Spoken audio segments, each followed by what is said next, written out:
What's up, everybody? It's your boy Chase from Up to Bat Entertainment. I guess we could call this a part 3 because I got some updates. What you're looking at are Rockler Clamp It 3/4 of an inch clips. And what these do are hold your corners in alignment. So what I'm going to do is I'm going to find out exactly where I want the piece that's moving. So the piece that's moving, you want to clamp that one first.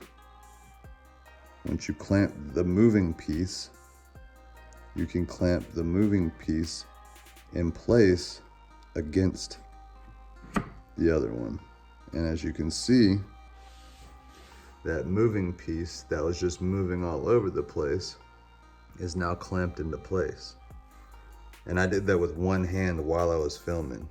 How do you guys normally do your 45s? Do you just glue them in? Do you glue and screw like top down? What do y'all do? Let me know, leave a comment or two. Come around to the front of the box, you can see how much material I'm gonna have to remove right here, which is not much. And likewise over here. So as you can see, the 45's cut, runs top to bottom, bottom to top. I gotta come up with a way I'm going to support the port inside the box, because as you can see right now, she's leaning. So this is going to be cut out to where the port sits in it, and then this bottom part will be glued and screwed into the box, probably halfway back here. Aside from that, I wanted to show you guys some of the other stuff I got. These good spec screws, Gorilla packing tape for the port, fresh tight bond, and I'm painting the port this color. I also got some SMD goodies. I'm gonna be upgrading my ground distro and my fuse blocks. Also, I had a couple questions. I want to monitor the voltage on my bass amp. Do I put the SMD voltmeter into the positive and ground of the amp? Is that the best way to monitor the input voltage of the amp? I do not have a secondary battery in the trunk. Currently, I have 4 gauge running from my ground distro and my fuse blocks to the amp. So I went ahead and got some 2-aught, $23.50 for 10 feet. That's $2.35 a foot. 20 foot of 8 gauge for $15, and it's silver tinned. This is the cable right here. 2-aught Flexiprene. And boy, look at them pennies. Penny. Ooh, yes, man. Stuff is very high quality, and it's extremely flexible. I guess they don't call it Flexiprene for nothing. This is the Flexiprene compared to Royal Exceline, which is about $265 a foot. The only difference is the Royal Exceline is you gotta pay shipping. So you're looking at Flexiprene on the bottom and Royal Exceline on top. Both extremely high quality welding cable. The Royal Exceline is decently flexible. Flexiprene on the right in the black, and the NVX silver tinned on the left. And just to show you that this is actually tinned, full spec NVFlex power cable, 1 AWG, 4,704 strands, silver tinned OFC copper. Here's the 8 gauge.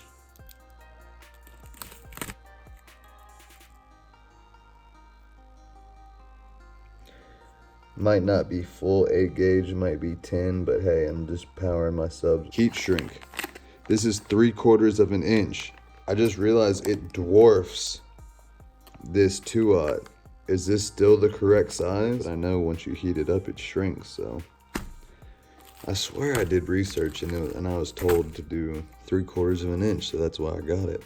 Also too, do you guys use these? Is this a better connection than a wire ferrule? What up, y'all? Want to add this on to the update. I want to send a shout out to DB Works.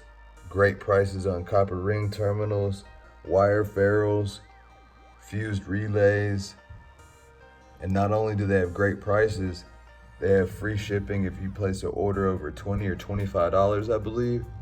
And their shipping is insanely quick. It was a little bit cheaper than Amazon, considering that if you don't order 25 or more from one carrier at Amazon without Prime, you're paying for shipping. So shout out to DB Works. The 8-gauge wire ferrules fits my 8-gauge welding perfectly. 8-gauge ring terminals are actually a little big for the wire. I'm not sure if crimping that will take care of that or not. If not, I'm thinking about crimping the wire ferrule and then putting the wire ferrule into the lug, because my subwoofer terminal posts are going to be from Lang Audio Fabrication. LAF goes to 11 is the website. So it's www.lafgoesto11.com. Affordable shipping, not someone who's trying to make extra money off shipping. I think he charged me like $3 or $4 to ship, and it was here in like 2 days from California. If you need any copper fasteners, terminals, hardware, terminal cup plates, amplifier back plates. Shout out to Barnaby for great customer service and calling me personally to make sure he got my order correct. As far as finishing the sub box, this is the list that we got. I gotta finish painting the port, tape the port, drill the rest of the pilot holes for the assembly, drill the pilot holes for the subwoofer posts and terminals, disassemble, paint the inside, see through the port. I think it might look cool if it's black, like you can't see anything back there. Wrap the vinyl front face, fasten port with glue or whatever I decide to use, then assemble box. Ordered threaded inserts from Amazon, so drill the pilot holes for the threaded inserts, insert threaded inserts, wire up the sub, and then mount the subs in the assembled box. You can see I still got a little ways to go. As I said, we're taking our time, making sure we do this right the first time. So this has been the part 3 update. I know I had a few questions, but if you can help me out, leave some feedback or some answers in the comments.